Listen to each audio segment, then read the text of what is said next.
ತುಮಕೂರು ಎಸ್ಪಿಗೆ ಇಂದು MLC Rajendra ದೂರು ನೀಡಿದ್ರು. ಬಳಿಕ ಮಾಧ್ಯಮದವರೊಂದಿಗೆ ಮಾತನಾಡಿದ ರಾಜೇಂದ್ರ ಹೊಸ ಬಾಂಬ್ ಸಿಡಿಸಿದ್ರು. ಆಡಿಯೋ ಪೆನ್ ಡ್ರೈವ್ ಸಾಕ್ಷಿ ಸಮೇತ ಸುಪಾರಿಯ ಮಾಹಿತಿ ನೀಡಿದ್ರು. ತಮ್ಮ ಹತ್ಯೆಗೆ 70 ಲಕ್ಷಕ್ಕೆ ಸುಪಾರಿ ಕೊಡಲಾಗಿತ್ತು. 18 ನಿಮಿಷಗಳ ಆಡಿಯೋ ಸಾಕ್ಷ್ಯ ನೀಡಿದ್ರು. ಇನ್ನು ಮಂತ್ರಿ ಮಗನನ್ನ ಹೊಡೆಯಬೇಕೆಂಬ ಆಡಿಯೋ ಇದೆ ಎಂದ ರಾಜಣ್ಣ ಅಡ್ವಾನ್ಸ್ ಆಗಿ 5 ಲಕ್ಷ ಹಣ ಪಡೆದಿದ್ದಾರೆ. ಸುಪಾರಿ ಟೀಮ್ನಲ್ಲಿ 20 ಮಂದಿ ಇದ್ದಾರೆ. ನನ್ನ ಮಗಳ ಬರ್ತ್ಡೇ ದಿನ ನನ್ನ ಹತ್ಯೆಗೆ ಯತ್ನಿಸಿದ್ರು.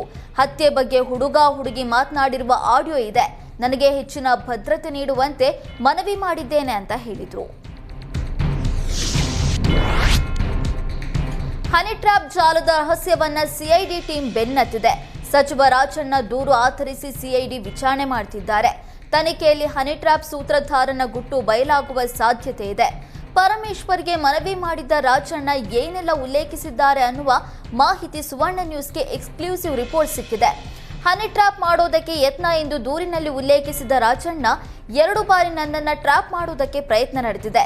ಸರ್ಕಾರಿ ಕ್ವಾರ್ಟರ್ಸ್ ಹಾಗೂ ಬೆಂಗಳೂರಿನಲ್ಲಿ ಪ್ರಯತ್ನ ಮಾಡಿದ್ರು ಅಂತ ಉಲ್ಲೇಖಿಸಿದ್ದಾರೆ.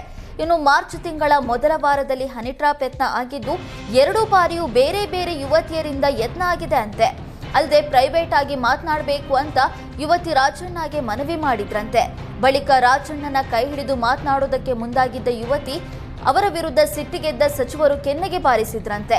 ಬಳಿಕ ಅಲ್ಲಿಂದ ಯುವತಿ ಯುವಕ ಕಾಲ್ ಕಿತ್ತಿದ್ರಂತೆ. ಇಷ್ಟೆಲ್ಲ ಹೇಳಿದ ರಾಜಣ್ಣ ಘಟನೆ ನಡೆದ ದಿನಾಂಕ ಬಂದವರ ಬಗ್ಗೆ ಉಲ್ಲೇಖ ಮಾಡಿಲ್ಲ. ಇನ್ನು ದೂರಿನಲ್ಲಿ ಬೇಕಂತಲೇ ಅಸ್ಪಷ್ಟ ಮಾಹಿತಿ ಉಲ್ಲೇಖಿಸಿದ್ರೆ ಎಂಬ ಅನುಮಾನ ಶುರುವಾಗಿದೆ. ದೆಹಲಿಯಲ್ಲಿ ಕುಮಾರಸ್ವಾಮಿ ದೇವೇಗೌಡರ ಭೇಟಿ ಬಗ್ಗೆ ಸತೀಶ್ ಜಾರಕಿಹೊಳಿ ಸ್ಪಷ್ಟನೆ ನೀಡಿದ್ದಾರೆ. ನಾವು 136 ಸ್ಥಾನ ಇದ್ದೇವೆ, ನಾನೇಕೆ ಬೆಂಬಲ ಕೇಳಲಿ ಎಂದ ಮಿನಿಸ್ಟರ್ ಜೆಡಿಎಸ್ನ 14 ಜನರನ್ನ ಇಟ್ಕೊಂಡು ಏನ್ ಮಾಡಬೇಕು? ನಾವು ಇಲ್ಲದೆ ಅಧ್ಯಕ್ಷರಾಗಬೇಕು, ಇಲ್ಲ ಸಿಎಂ ಆಗಬೇಕು. ಅವಕಾಶಕ್ಕಾಗಿ ಕಾಯ್ತಾ ಇದ್ದೇವೆ, ಆಗ್ತೇವೆ ಅಂತ ಸತೀಶ್ ಹೇಳಿದ್ರು. ಇನ್ನು ಹನಿ ಟ್ರ್ಯಾಪ್ ಬಗ್ಗೆ ನಾನು ದೂರು ನೀಡಲ್ಲ ಅಂತ ಸಚಿವರು ರಾಜ್ಯದ ಅಭಿವೃದ್ಧಿ ಕೆಲಸಕ್ಕಾಗಿ ನಾನು ದೆಹಲಿಗೆ ಹೋಗಿದ್ದೆ. ದೆಹಲಿಯಲ್ಲಿ ಬೇರೆ ಬೇರೆ ನಾಯಕರನ್ನ ಭೇಟಿಯಾದೆ.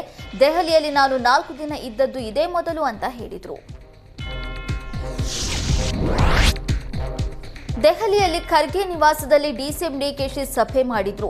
ಡಿಸಿಸಿ ಅಧ್ಯಕ್ಷರ ಜೊತೆ ಡಿಸಿಎಂ ಮಾತುಕತೆ ನಡೆಸಿದ್ರು. ಖರ್ಗೆ ಬಳಿಕ ಡಿಸಿಸಿ ಅಧ್ಯಕ್ಷರ ಮೀಟಿಂಗ್ ಮಾಡಿದ ಡಿಕೆ ಶಿವಕುಮಾರ್ ಹಲವು ಚರ್ಚೆ ನಡೆಸಿದ್ರು. ಇನ್ನು ನಿನ್ನೆಯಿಂದ ದೆಹಲಿಯಲ್ಲಿ ಡಿಕೆಶಿ ಬೀಡು ಬಿಟ್ಟಿದ್ದಾರೆ. ಡಿಕೆಶಿ ನಡೆ ಭಾರಿ ಕುತೂಹಲ ಮೂಡಿಸಿದೆ. ಇನ್ನು ಹೈಕಮಾಂಡ್ ನಾಯಕರ ಭೇಟಿಯಾಗುವ ಸಾಧ್ಯತೆ ಇದ್ದು ಹಲವು ವಿಚಾರಗಳ ಬಗ್ಗೆ ಚರ್ಚಿಸುವ ಸಾಧ್ಯತೆ ಇದೆ.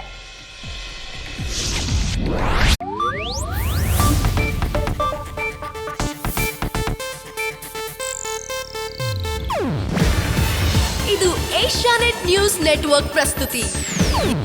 ನೀವು ನೋಡ್ತಿದ್ದೀರಾ ಏಷ್ಯಾನೆಟ್ ಸುವರ್ಣ ನ್ಯೂಸ್.